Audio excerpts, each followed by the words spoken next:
Welcome to episode 6 of my series, Making the Changes. This is where we look at the skill of being able to outline chord changes, so the individual notes of chords against chord progressions. So it's working on developing your ear and developing your fretboard knowledge. Now, last time out we looked at what's called the pivot in lesson 5. Just a reminder, at the end of that lesson we worked up to doing this with arpeggios.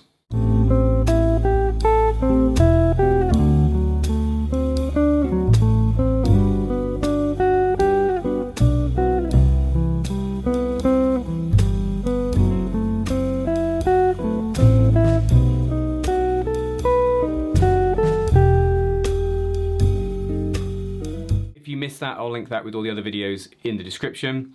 But today we're going to focus on melodic cells. I think of cells as a group of intervals that you can play against chords. They often come out in people's improvising, and you'll hear them on recordings, with the classic being the root, the second, the third, and the fifth, so like this.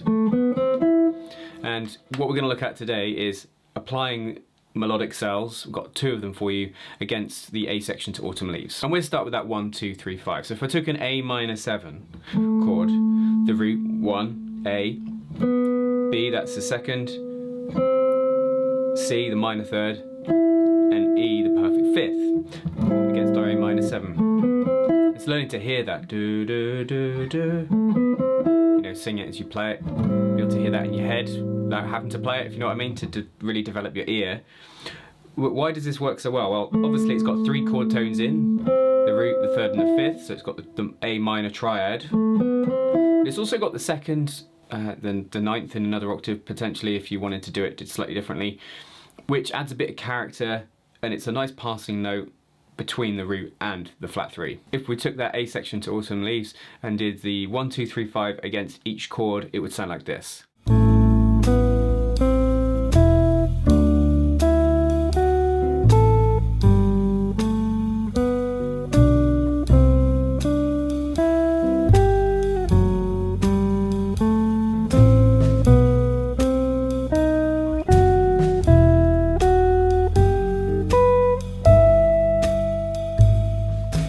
And it's something I use all the time. Say if I was playing against a turnaround, I might do something like,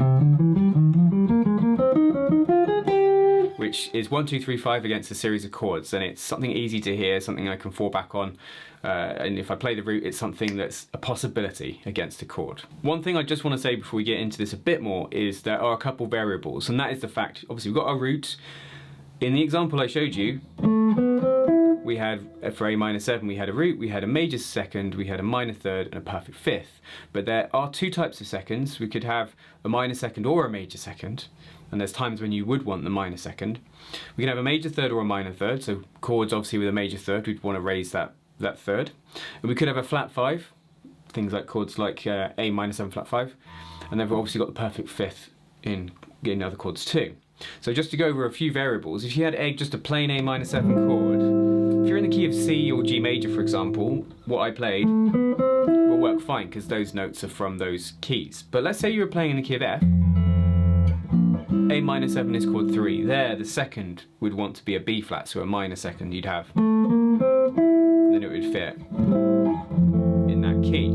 If you had the chord A minor 7 flat 5, you're certainly going to want a flat 5, and you probably want a flat 2 as well, so context will always dictate though. If you had a major 7, A major 7, we'd want to raise the third to a major third. If you had a dominant 7th, it could stay the same. If you had though A7 flat 9, you'd want to have a flat 2, which is the equivalent of the flat 9 in a lower octave, like, which would fit this chord. You hear that? So there's a few different options there, different types of seconds and thirds and fifths that we can utilize there. So when I say 1, 2, 3, 5, it's quite a broad term, but you know, depending on context will dictate what type of second, what type of third, and what type of fifth you want. But really, today's lesson is just about getting used to the idea of playing melodic cells. If I took 1, 2, 3, 5, applied it to another progression, like, I don't know, the A section to All the Things You Are, it could sound like this.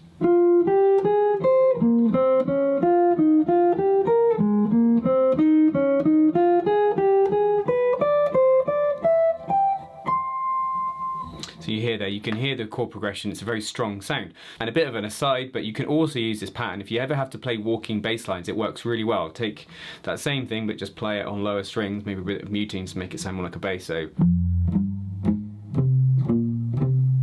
you can hear there.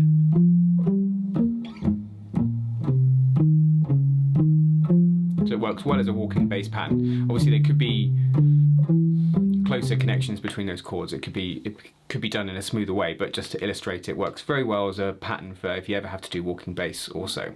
Now the 1, 2, 3, 5 cell obviously goes up. Now whilst you could play it down, of course that works too. There's another descending pattern that I use a lot which works really well, and that is 8, 7, 6, 5. Again, it's got a chord tone at the start and at the end, and then it's 8, 7, so those both chord tones, the root again in the next octave, the 8, and the 7th, the 6th, a nice passing note from the key, and then E to the 5th. So they both finish on that strong 5th. And if I played that cell, 8, 7, 6, 5 against each chord, it would sound like this.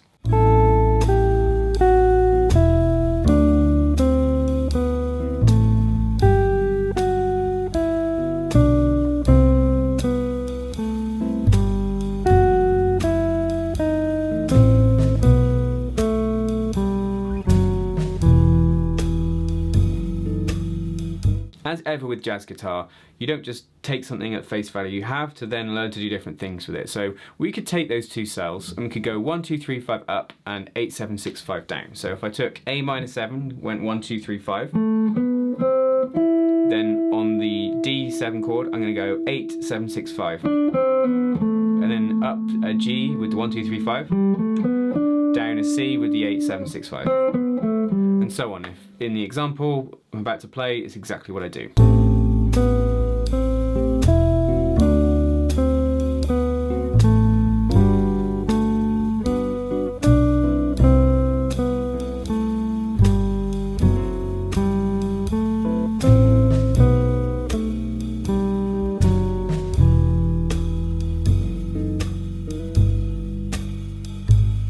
Switch that direction round and we could go 8, 7, 6, 5.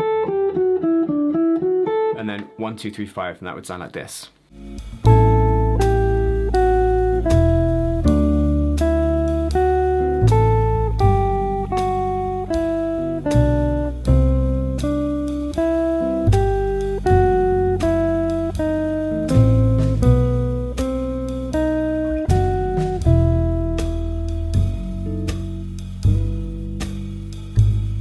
Last thing I'd like to do is to up our rhythm to 8th notes, to go from quarter notes to 8th notes, so going 1 and 2 and 3 and 4 and.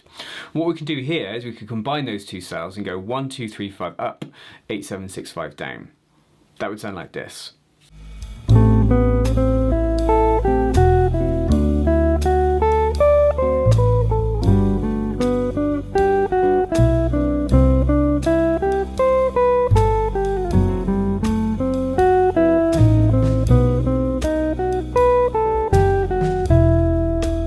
I get from this personally is I really feel like, well, it tests me on my fretboard knowledge for a start, where the chord tones are, where the notes are, but it's also that development of the ear, really internalising the sound of chord progressions, of standards I'm playing over, and the sound of chords.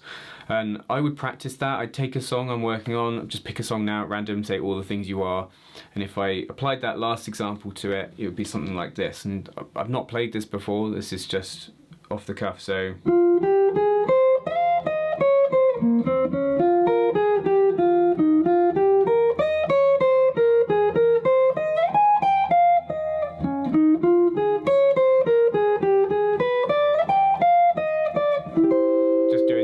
A section there, and it's about that sort of learning to hear that next note, and these cells become part of your soloing toolkit.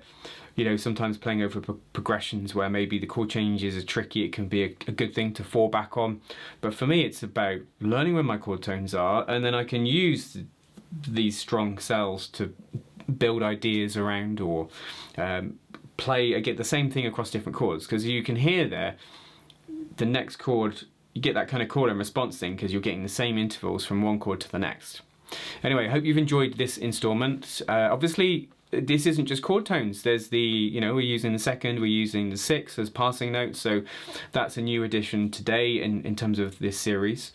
If you've got any questions, any comments, then you leave them below. If you've enjoyed these lessons, please do leave a comment. Please hit that like button because it really does help how these videos perform. Anyway, until next time, you take care.